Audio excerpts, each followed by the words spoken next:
So hey everyone, welcome back to another quick and very interesting tutorial, where in this quick tutorial I'm going to show you how you can fix the issue if you are not able to access your camera roll on your Snapchat application on your iPhone. Now in order to fix that, you just need to give the permission of to your Snapchat to access the camera roll.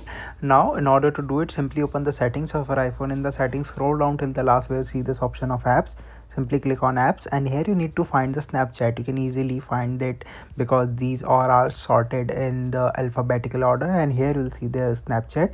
Just simply click over there, and here you'll see this option of photos that might not show full access in your case, because if you are not able to access that in your Snapchat, simply tap over there and set it to full access, and now your Snapchat will get the access to the gallery images, or you can say the camera roll. Alright, so that's it for this tutorial. I hope this video will be helpful for you. Make sure to hit the like button and subscribe button for more such helpful and interesting tutorials. See you in the next one.